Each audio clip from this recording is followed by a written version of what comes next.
नमस्कार, मैं doctor Anjali Dubey Gideon history channel में पुनः आपका स्वागत करती हूँ। आज का जो हमारा विषय है वह द्वितीय एवं तृतीय वर्मा युद्ध पर आधारित है।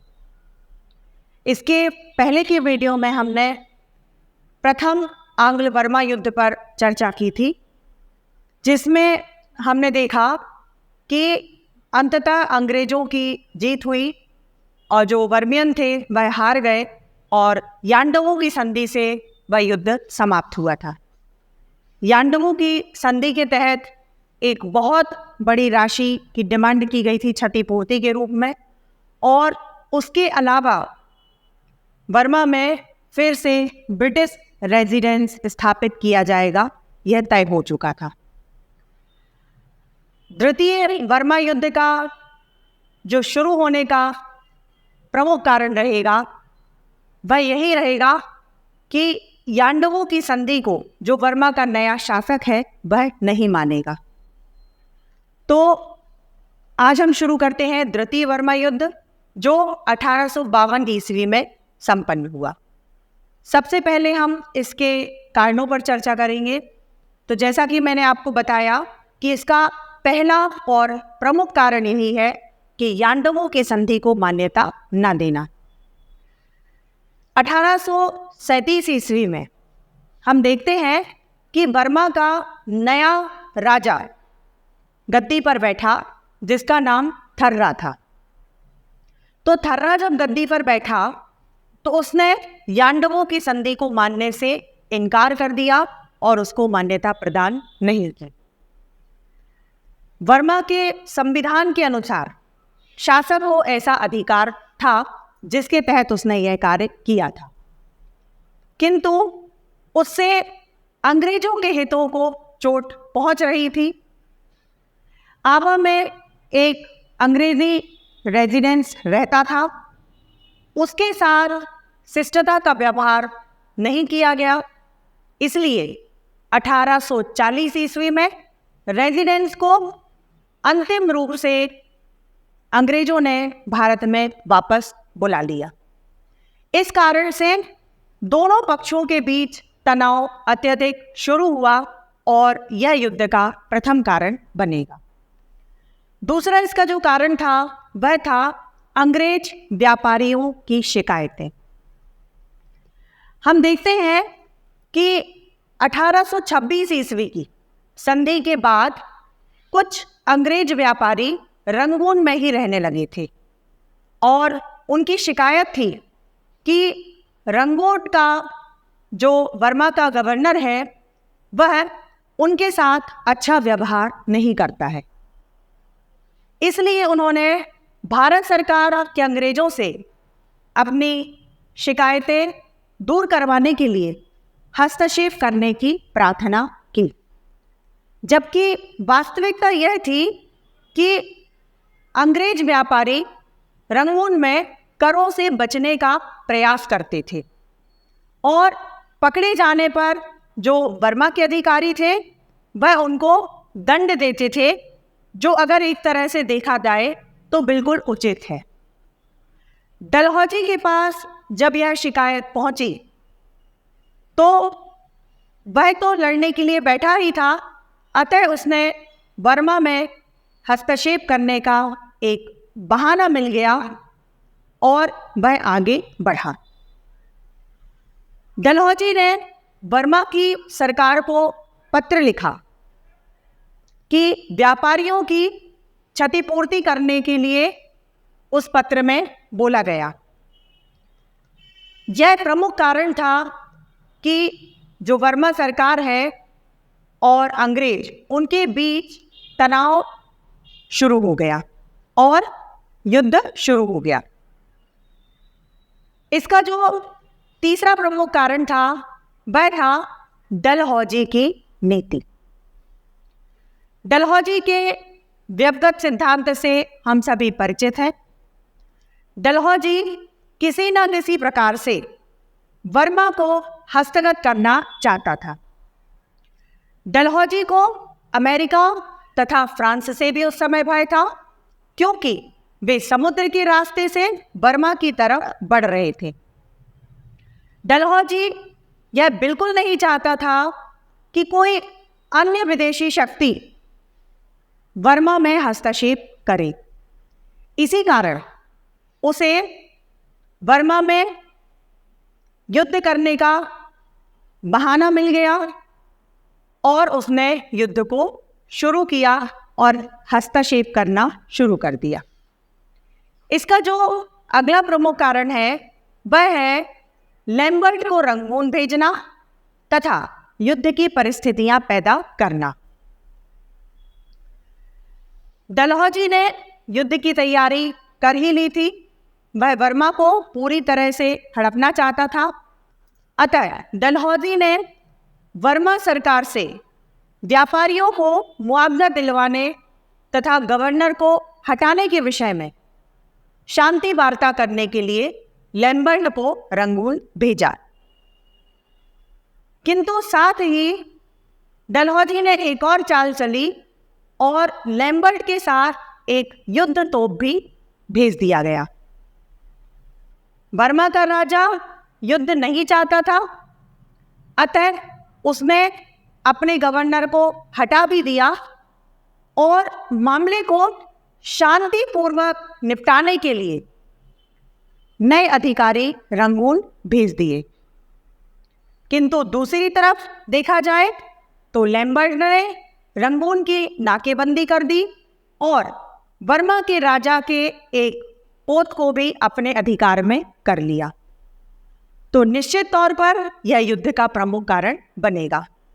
जब बर्मा के पोत को अपने अधिकार में लैम्बर्ट ने कर लिया तो जो बर्मन अधिकारी थे उन्होंने भी पोत पर अपनी तोपें दाग दी और लैम्बर्ट ने जवाबी कार्यवाही भी की। डलहौजी ने मामले की समुचित जांच किए बिना कि क्या कारण था या किसकी गलती थी, सीधे आवा दरबार को अल्टीमेटम भेज दिया और क्षतिपूर्ति के रूप में 10 लाख रुपए की मांग भी करी गई। 1 अप्रैल अल्टीमेटम का उत्तर देने की तिथि जो है वह डलहौजी ने निश्चित कर दी थी। आवा दरबार उस समय तक अल्टीमेटम का कोई उत्तर नहीं दे पाया, अतः डलहौजी ने युद्ध की तैयारियां शुरू कर दी और युद्ध प्रारंभ हो गया। इसके बाद इस युद्ध में क्या क्या घटनाएं घटित हुई इस पर हम चर्चा करेंगे। तो हम बात कर रहे हैं युद्ध की घटनाओं पर। डलहौजी ने युद्ध की जो तैयारियां हैं वह अपनी निजी देखरेख में करवाई और जैसे ही वह तैयारी पूरी हो गई उसने एक शक्तिशाली बेड़ा रंगून की तरफ रवाना कर दिया। सबसे पहले मर्तवान पर अंग्रेजों का अधिकार हो गया और 14 अप्रैल 1852 को रंगून का पैगोडा भी हस्तगत कर लिया गया। लगभग 1 महीने के बाद इरावादी डेल्टा के उत्तर पूर्वी कोने में स्थित बसीन पर भी अंग्रेजों का अधिकार हो गया और सितंबर 1852 ईस्वी में डलहौजी स्वयं वहां पर पहुंच गया। अक्टूबर में प्रोम पर, नवंबर में पेगो पर इन्होंने अपना अधिकार स्थापित कर लिया और इस तरह से फिर युद्ध समाप्त हो गया।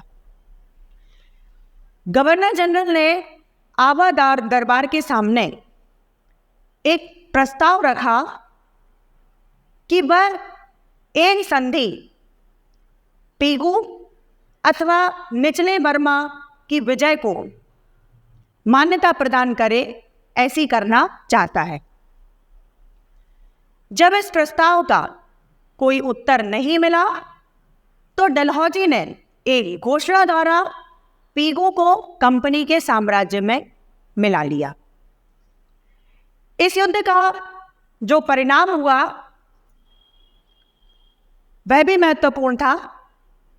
पेगु के कंपनी के साम्राज्य में मिला लिए जाने से जो साम्राज्य की सीमाएं थी वह साल्वेन नदी के किनारे तक पहुंच गई।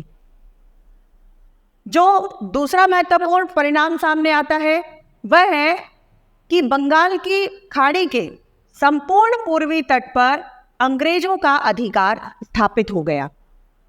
और तीसरा, बर्मा के राज्य का जो भाग बचा रहा था उसका संपर्क समुद्र से टूट गया, इसलिए अब उसका स्वतंत्र बना रहना असंभव हो गया।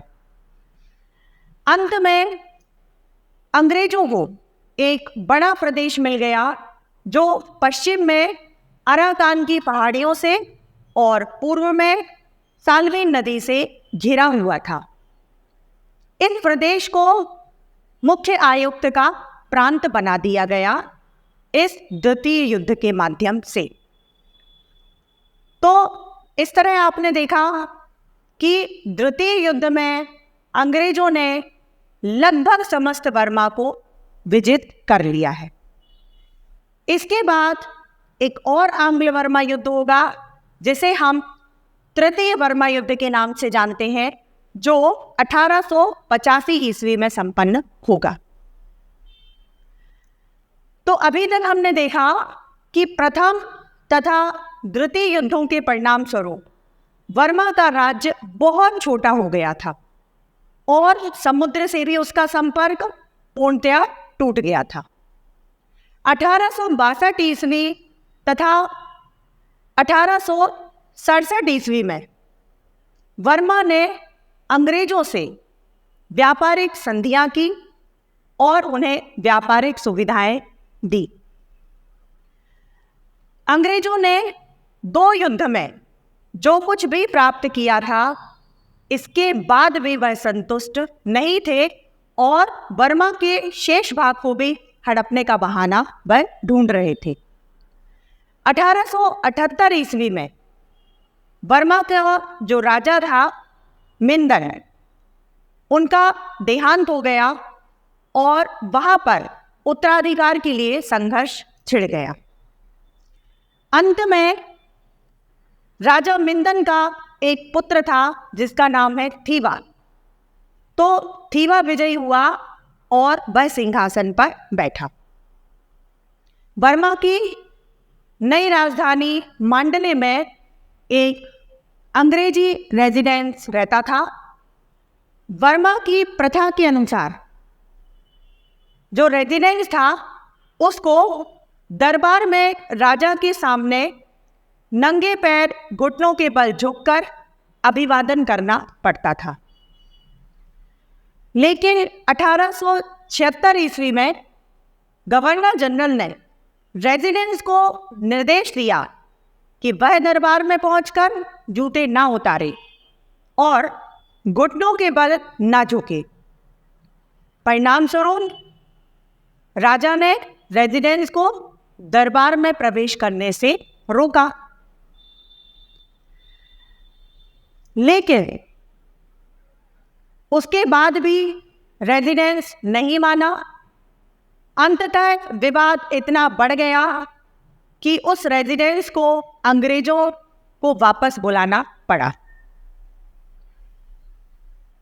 इस प्रकार रेजिडेंस भारत में वापस तो आ गया, लेकिन अब भारत की जो अंग्रेजी सरकार है और जो मांडला दरबार है उसके जो संबंध थे वह अत्यधिक कटु हो गए। 19वीं शताब्दी के अंतिम चरण में फ्रांस ने सुदूर पूर्व में एक साम्राज्य कायम कर लिया था और 1873 ईस्वी में उसने कोचीन, चीन पर भी और अपना अधिकार जमा लिया था।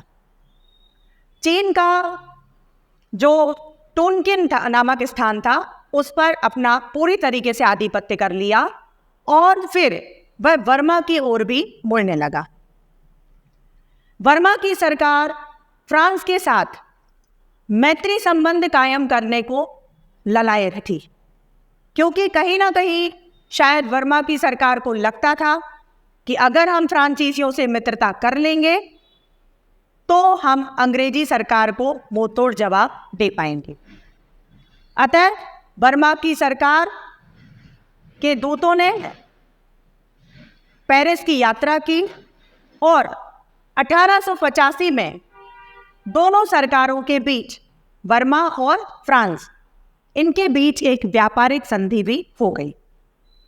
संधि में यह प्रावधान था कि फ्रांस की सरकार बर्मा की सरकार को तनकिन में से होकर हथियारों का आयात करने की सुविधा देगी। मांडले में एक फ्रांसीसी वाणिज्य दूत भी आकर रहने लगा। फ्रांस की इन गतिविधियों से अंग्रेजों का शंकित होना निश्चित था और इसके बाद उन्होंने बर्मा को पूरी तरह हड़पने का बहाना ढूंढ लिया। उस समय लॉर्ड डफरिन भारत का गवर्नर जनरल था, उसे युद्ध का बहाना भी मिल गया। बॉम्बे बर्मा ट्रेडिंग कॉरपोरेशन नाम का एक व्यापारिक संस्थान था, उसने बर्मा में वनों की लकड़ी का ठेका लिया था, किंतु उस ठेके के शुल्क के रूप में मांडे सरकार को कुछ रकम चुकानी थी, जो मांडे सरकार चुका नहीं पाई थी। अतः अंग्रेजों ने उन पर मुकदमा चलाया और 23 लाख जुर्माना तय किया गया। भारत सरकार के अंग्रेजों ने मांग की कि कॉरपोरेशन का जो मामला है उसको निपटाने के लिए उसे वायसराय के सुपुर्द कर दिया जाए, लेकिन बर्मा के राजा ने इस मांग को मानने से अस्वीकार कर दिया, क्योंकि यदि बर्मा का राजा इस मांग को स्वीकार कर लेता तो उसकी स्वतंत्रता का अंत निश्चित था और वह तुरंत हो जाता। अतः उसने इस बात से मना किया था। गवर्नर जनरल ने बर्मा को एक अल्टीमेटम भेज दिया, जिसकी शर्तें थी कि मांडले में एक ब्रिटिश रेजिडेंस रखा जाएगा, जिसे बिना अपमानजनक शिष्टाचार के राजा से स्वतंत्रता पूर्वक मिलने की छूट रहेगी। दूसरी बात जो उन्होंने बोली कि बर्मा के वैदेशिक संबंध जो भी होंगे वह अंग्रेजों के सुपुर्द कर दिए जाएं, तथा तीसरी बात बोली गई कि कॉरपोरेशन का जो मामला है उसको निपटाने के लिए तुरंत वायसराय को सौंप दिया जाए। थीबा ने उस अल्टीमेटम को स्वीकार नहीं किया, लेकिन भारतीय अंग्रेजी सरकार ने बर्मा पर आक्रमण कर दिया।